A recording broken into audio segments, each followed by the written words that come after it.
السلام علیکم ورحمۃ اللہ وبرکاتہ۔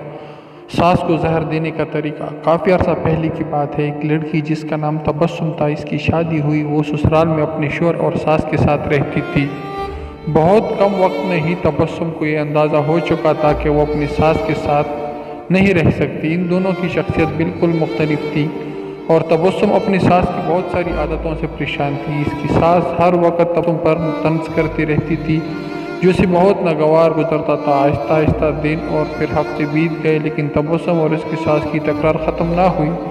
ان تمام نااتفاقیوں نے گھر کا ماحول بہت خراب کر دیا تھا، جس کی وجہ سے تبسم کا شوہر بہت پریشان رہتا تھا۔ آخرکار تبسم نے فیصلہ کیا کہ وہ اپنی ساس کا برا رویہ اور برداشت نہیں کرے گی اور وہ اب ضرور کچھ نہ کچھ کرے گی۔ تبسم اپنے پاپا کے ایک بہت اچھی دوست احمد انکل کے پاس گئی، جو جڑی بوٹیاں بیچتے تھے۔ تبسم نے انہیں ساری کہانی بتائی اور ان سے کہا کہ وہ اس کو تھوڑا سا زہر دے دے تاکہ ہمیشہ کے لیے مسئلہ ختم ہو جائے۔ احمد انکل نے تھوڑی دیر کے لیے کچھ سوچا اور پھر کہا کہ تبسم، میں اس مسئلے کو حل کرنے میں تمہاری مدد کروں گا، لیکن تمہیں ویسا ہی کرنا ہوگا جیسا میں تمہیں کہوں گا۔ تبسم راضی ہو گئی۔ احمد انکل ایک کمرے میں گئے اور تھوڑی دیر بعد اپنے ہاتھ میں کچھ جڑی بوٹیاں لے کر لوٹے۔ انہوں نے تبسم کو کہا کہ تم اپنی ساس کو مارنے کے لیے فوری زہر استعمال نہیں کر سکتی، کیونکہ اسی طرح سب تم پر شک کریں گے۔ اسی لیے میں تمہیں یہ جڑی بوٹیاں دے رہا ہوں، یہ آہستہ آہستہ ان کے جسم میں زہر پی لے گی۔ ہر روز تم کچھ اچھا پکانا اور پھر انہیں کھانا دیتے وقت اس میں یہ جڑی بوٹیاں ڈال دینا۔ اور ہاں، اگر تم چاہتی ہو کہ کوئی تم پر شک نہ کرے کہ تم نے انہیں مارا ہے، تو تمہیں یہ خیال رکھنا ہوگا کہ تمہارا رویہ ان کے ساتھ بہت دوستانہ ہو۔ ان سے لڑائی مت کرنا، ہر بات ماننا اور ان کے ساتھ ایک ملکہ کی طرح برتاؤ کرنا۔ تبسم یہ سب سن کر بہت خوش ہوئی۔ اس نے احمد انکل کا شکریہ ادا کیا اور جلدی سے گھر چلی گئی، کیونکہ اب اسے اپنی ساس کو مارنے کا کام شروع کرنا تھا۔ ہفتہ گزر گئے اور پھر مہینے۔ تبسم روز کچھ اچھا پکا کر اپنی ساس کو خاص طور پر پیش کرتی تھی۔ اس سے یاد تھا کہ احمد انکل نے اس سے کیا کہا تھا کہ اس سے اپنے غصے پر قابو رکھنا ہے، اپنی ساس کی خدمت کرنی ہے اور ان کے ساتھ اپنی ماں جیسا برتاؤ کرنا ہے۔ 6 مہینے گزر گئے، گھر کا نقشہ تقریباً بدل چکا تھا۔ تبسم نے کوشش کر کے اپنے غصے پر قابو کرنا سیکھ لیا تھا۔ اب اکثر وہ اپنی ساس کی باتوں پر ناراض اور غصہ نہ ہوتی۔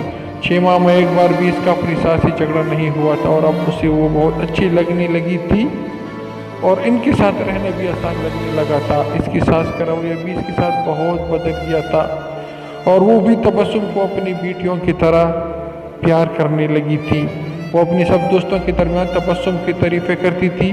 تبسم اور اس کی ساس دونوں اب ایک دوسرے کو ماں بیٹی کی طرح سمجھنے لگی تھی۔ تبسم کا شوہر بھی سب دیکھ کر بہت خوش تھا۔ ایک دن تبسم پھر احمد انکل کے پاس آئی۔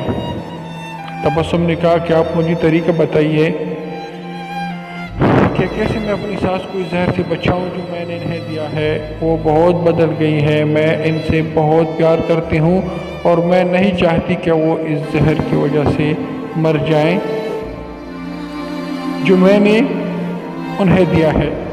احمد انکل مسکرائے اور کہنے لگے کہ تمہیں ڈرنے کی ضرورت نہیں، میں نے تمہیں زہر نہیں دیا تھا، لیکن جو جڑی بوٹیاں میں نے تمہیں دی تھی وہ وٹامن کی تھی تاکہ ان کی صحت بہتر ہو جائے۔ زہر صرف تمہارے دماغ میں اور تمہارے رویے میں تھا، لیکن وہ سب تم نے اپنے پیار سے ختم کر دیا۔